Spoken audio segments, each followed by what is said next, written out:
burya koko byagiye bikunda kuvugwa cyane ku mbuga nkoranyambaga ariko benshi bakabicira inyeri bavuga bati abantu barabeshya ni za nkuru zo ku mbuga nkoranyambaga ariko noneho bidasubirwaho banza DJ Brian ari umutinganyi. Nk'ubu ngubu mfite diki.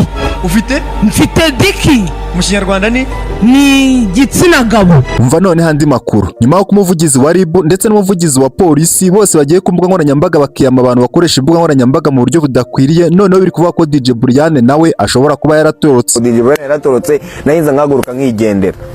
Byukusenge Esteri uzwi nka DJ Brian cyaratorotse cyo kiginga.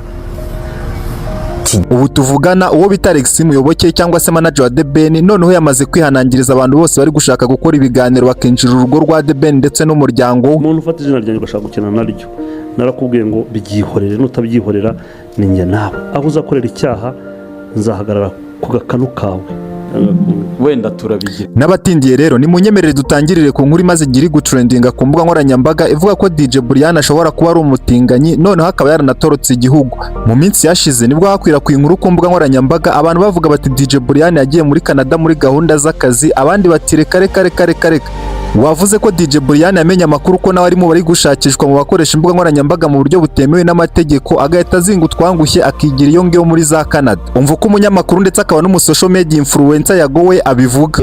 Ugiye muri Canada ubeshye ngo ugiye kwiga ugende uwo mutwe ni iki cyajyamo kigafata muri uwo mutwe urumogi rurimo cocaine iri muri uwo mutwe. Nubwo rimwe na rimwe ari gihe yagajya akunda kuvuga ibintu ku mbuga nkoranyambaga abantu bakavuga ngo arabeshya, ariko yago akenshi abari mu kuri. Kugira ngo ubyemere neza banza wumve tuno tuvideo ko ari tubiri, yaba kangaka ka DJ Brian ndetse na kano kayaga ari guhamya ko DJ Brian ari umutinganyi. Nk'ubu ngubu mfite diki. Mfite diki mu Kinyarwanda ni igitsina gabo.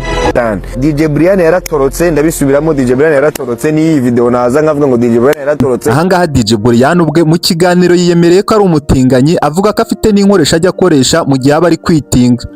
Kugira ngo ubyemere ko ibyo yagaba ari kuvuga ari ukuri, ikindi kandi abifitiye n'ibihamya, iki kiganiro cya DJ Brian cyasohotse nyuma ho gato yagakoze icyo kiganiro avuga ko DJ Brian ari umutinganyi. Umva rero burya abanyarwanda bo nibajya kure kuko baca umugani bakavuga bati nta nduri ivugira ku musozi ubusa, ikindi kandi akavuze babiri ujye ukitondera. Si umuntu umwe si babiri bavuze ko DJ Brian ari umutinganyi, noneho kandi si n'ibya kera gusa kuko n'ubu ngubu biri kuvugwa. Kuri uyu mugoroba wo ku cyumweru hari live yarayihuriyeho nk'abo bita Bagashumba, Tasha ndetse na DJ Brian, maze Gashumba avuga ko DJ Brian yamusabye akamwima, ibyo bita bishimangira ko DJ Brian ari umutinganyi. Ibyo ni ishyari, narakwimye nzongera nkwimye. Ntabwo yakwimye. Narakwimye ushaka ujya gutinga pana njyewe. Reka ngoye n'ikindi gihamya mukunze kubona ukuntu mu itangazamakuru cyangwa se muri showbiz iyo umuntu agerageje kwataka undi noneho by'umwihariko igitsina gore ahita ashaka uburyo yitabaza RIB kugira ngo ukurikiranwe n'inkiko, ariko kuri DJ Brian we siko bimeze kuko DJ Brian baramwataka bakavuga uburyo cyari umutinganyi, nyamara ukabona ntacyo bimutwaye, ukabona ahubwo rimwe na rimwe ari fier yabyo, arimo aragenda anabyihamiriza ku ma live bari kugenda anyuraho ku mbuga nkoranyambaga. Reka tugaruke ku kimaze igihe kiri kuvugwa ku mbuga nkoranyambaga ko DJ Brian ashobora kuba yaragiye muri Canada mu buryo bwo gutoroka igihugu.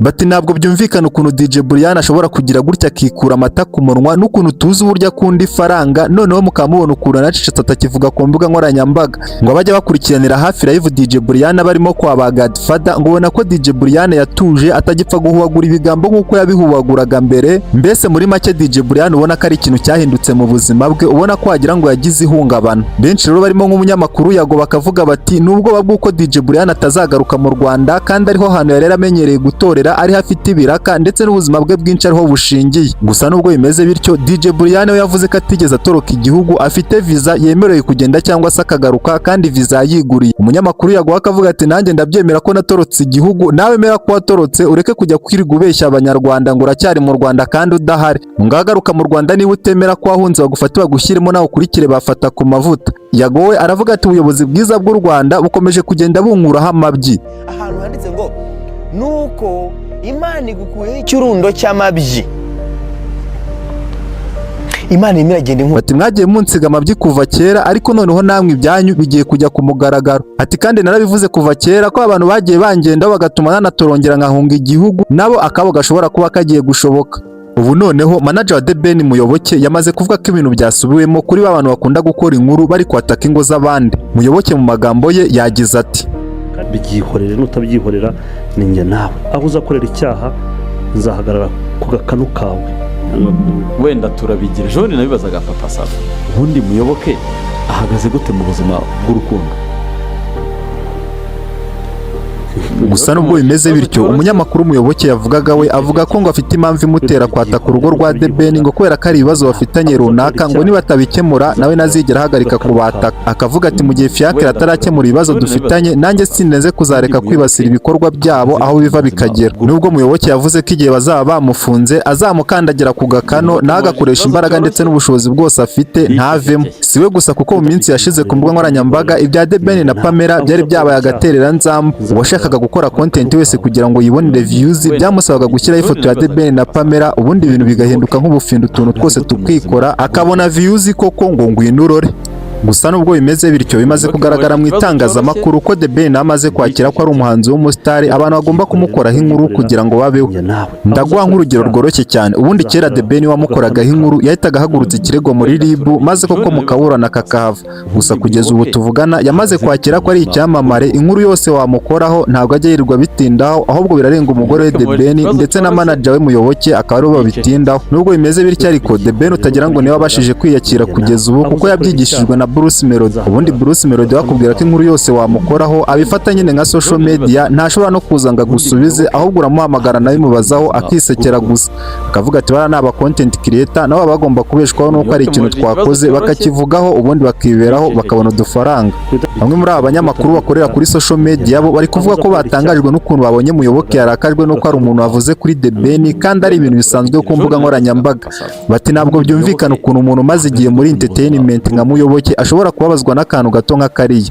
Muyoboke nawe ubanza ashaje nave mu myidagaduro ashaka ikindi kintu ajya gukora, bitabaye ibyo ngibyo ari buze kwandavuriramo. Mwakoze cyane kubana natwe, niba ugejeje kuri uyu munota ukiri kureba iki kiganiro making ashobora ko wakoze subscribe, like, share na comment, byose ni ingenzi cyane kugira ngo tuzajya ucikanwa n'ibiganiro nk'ibi ngibi.